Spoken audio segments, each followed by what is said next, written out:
Chapter 3 The Letters from No One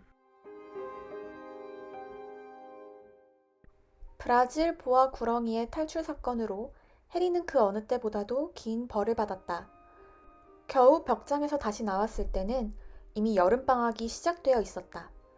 그동안에 두들리는 벌써 생일 선물로 받은 새 비디오 카메라를 망가뜨렸고 원격 조종기는 박살냈으며 경주용 자전거를 끌고 나가자마자 목발을 짚고 프리베카를 건너던 피그 할머니를 치어 넘어뜨렸다. 해리는 방학이 시작된 게 기쁘기는 했지만 하루도 빠짐없이 집에 놀러오는 두들리 패거리를 피할 도리가 없었다.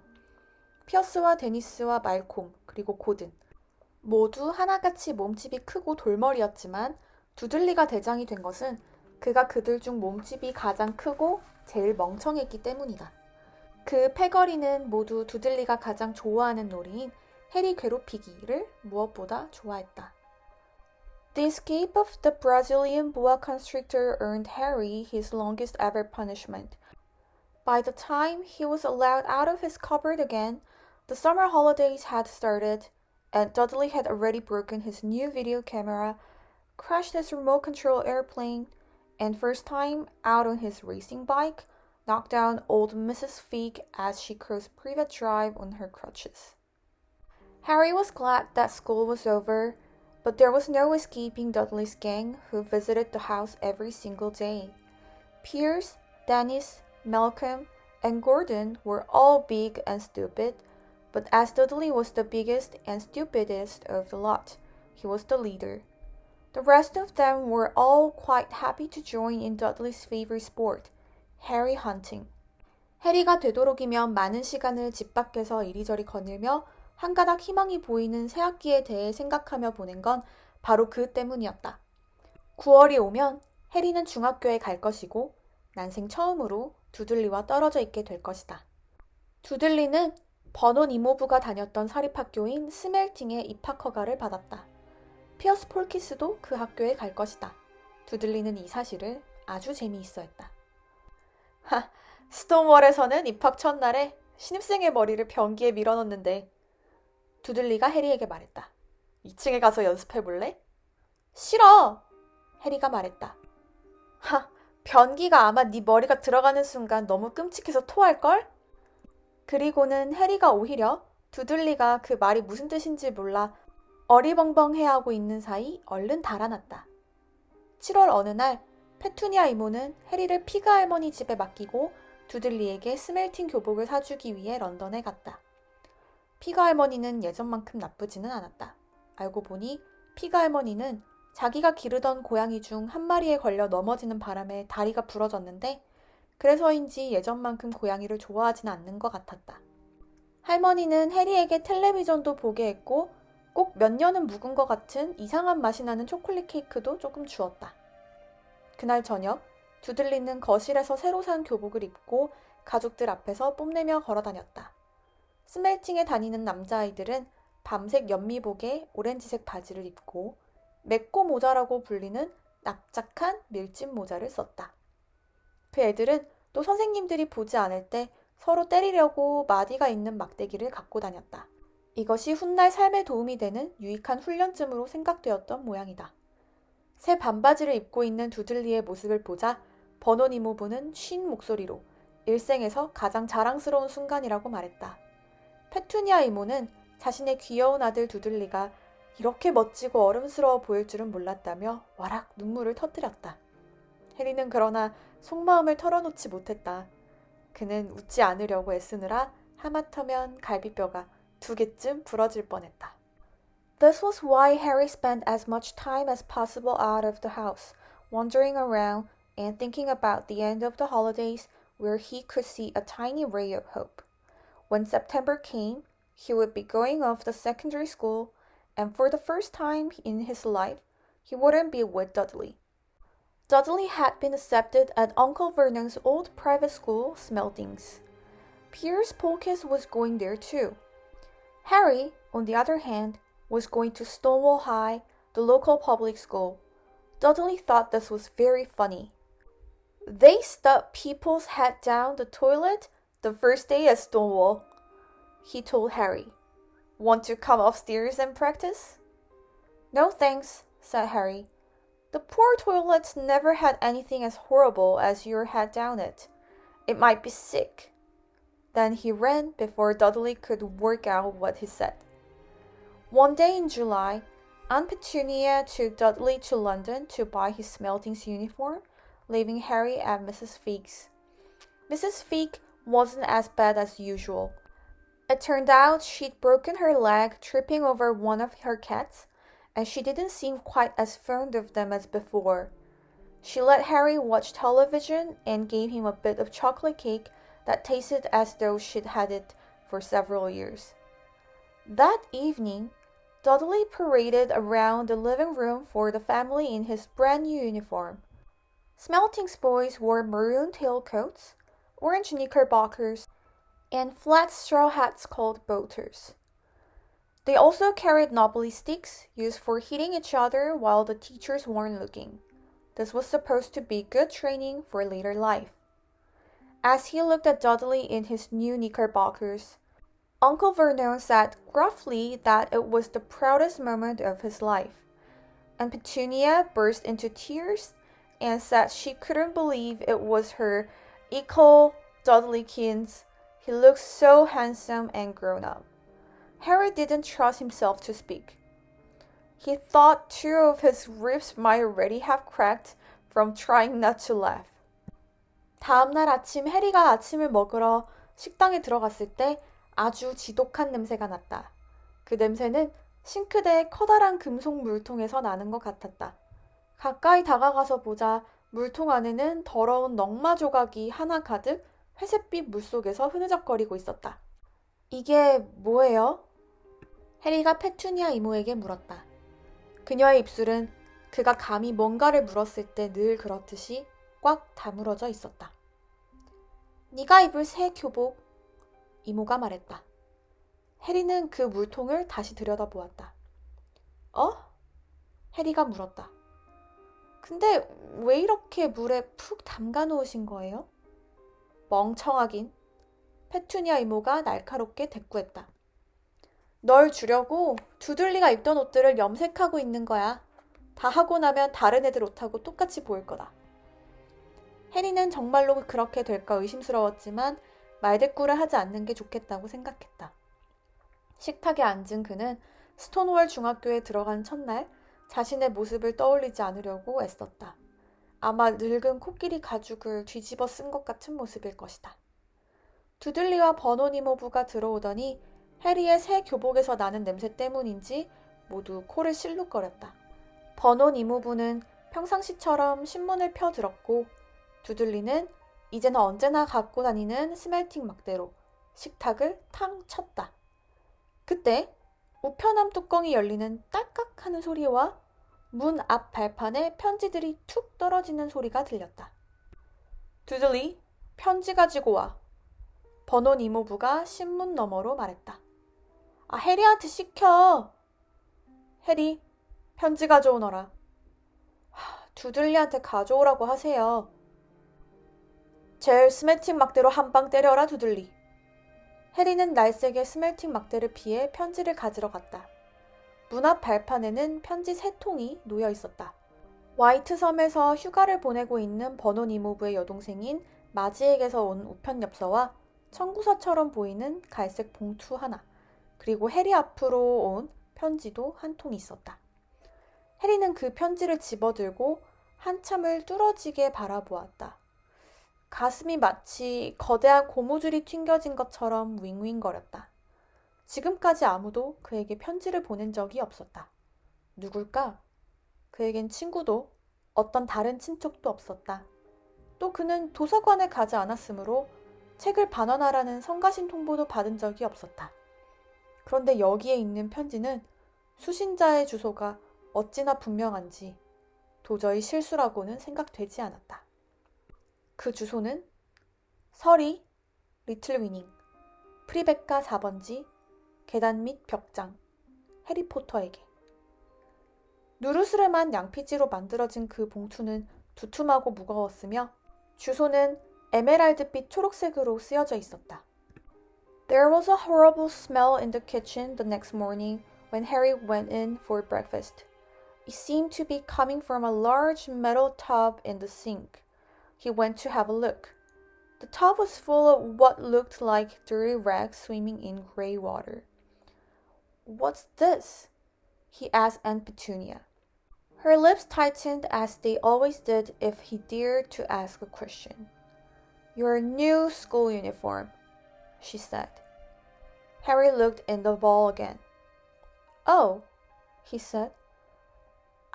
I didn't realize it had to be so wet." "Don't be stupid," snapped Aunt Petunia.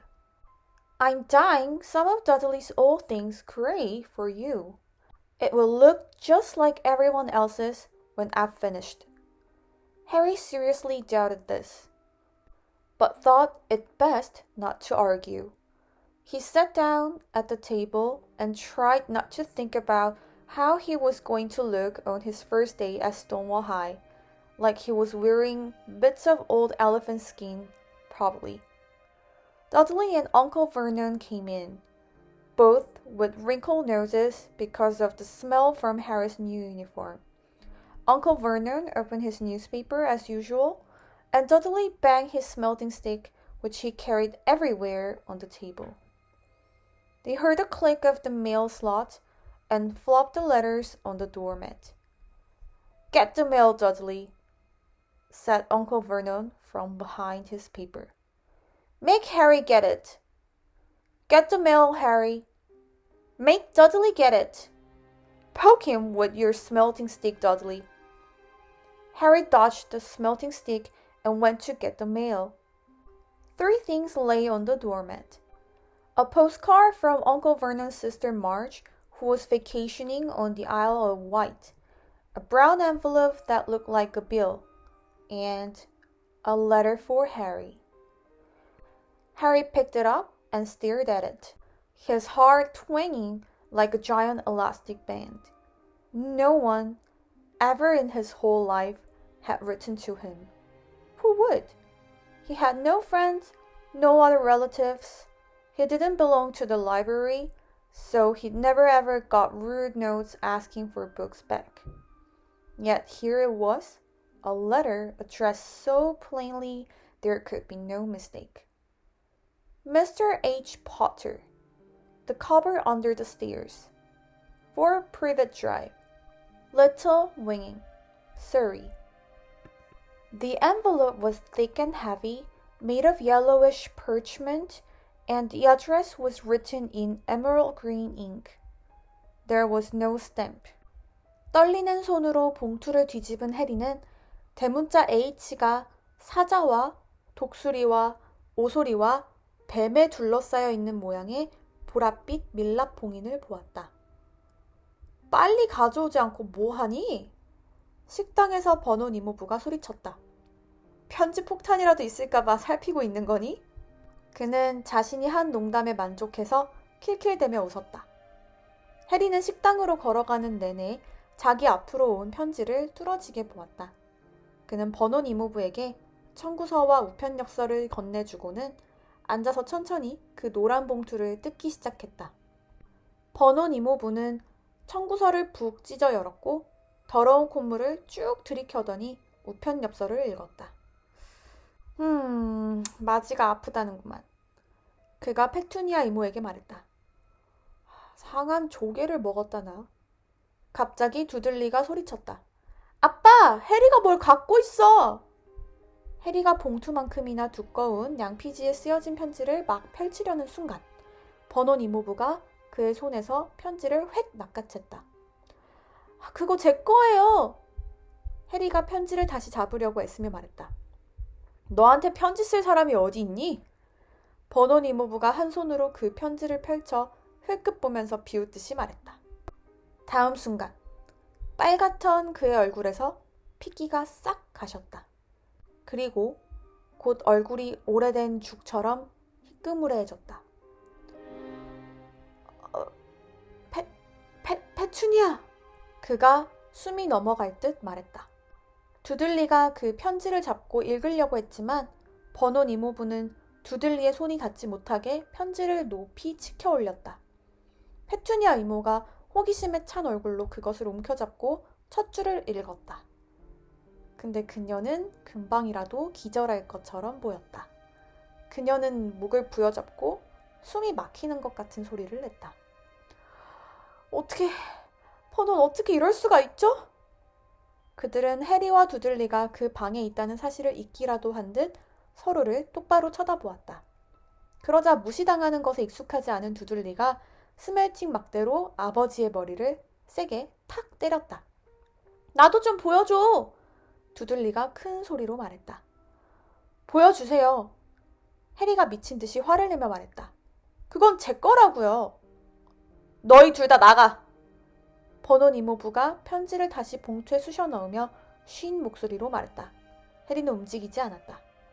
제 편지 주세요. 해리가 소리쳤다. 나도 보여줘. 두들리가 졸라댔다. 나가라니까. 버논 이모부는 소리를 버럭 지르더니 해리와 두들리의 목덜미를 잡아 복도에 내동댕이 치고는 식당 문을 쾅 닫아버렸다. 해리와 두들리는 서로 열쇠 구멍으로 이모와 이모부가 하는 말소리를 들으려고 격렬한 몸싸움을 벌였다. 그러나 결국 두들리가 이겼고 해리는 안경을 한쪽 귀에 늘어뜨린 채 바닥에 바짝 엎드려 문 틈새로 엿보려고 안간힘을 썼다. 페투니아 이모가 떨리는 목소리로 말하고 있었다. Turning the envelope over, his hand trembling, Harry saw a purple wax seal bearing a coat of arms, a lion, an eagle, a badger, and a snake surrounding a large letter H. Hurry up, boy! Shouted Uncle Vernon from the kitchen. What are you doing? Checking for letter bombs? He chuckled at his own joke. Harry went back to the kitchen, still staring at his letter. He handed Uncle Vernon the bill and the postcard, sat down, and slowly began to open the yellow envelope. Uncle Vernon ripped open the bill, snorted in disgust, and flipped over the postcard. Marge is ill, he informed Aunt Petunia. Ate a funny whelk. Dad, said Dudley suddenly. Dad, Harry's got something. Harry was on the point of unfolding his letter, which was written on the same heavy parchment as the envelope, when it was jerked sharply out of his hand by Uncle Vernon. That's mine, said Harry, trying to snatch it back. Who'd be writing to you? Sneered Uncle Vernon, shaking the letter open with one hand and glancing at it. His face went from red to green faster than a set of traffic lights, and it didn't stop there. Within seconds, it was the grayish white of old porridge. Petunia, he gasped. Dudley tried to grab the letter to read it, but Uncle Vernon held it high out of his reach. Aunt Petunia took it curiously and read the first line. For a moment, it looked as though she might faint. She clutched her throat and made a choking noise. Vernon, oh my goodness, Vernon. They stared at each other, seeming to have forgotten that Harry and Dudley were still in the room. Dudley wasn't used to being ignored. He gave his father a sharp tap on the head with his smelting stick. I want to read that letter, he said loudly.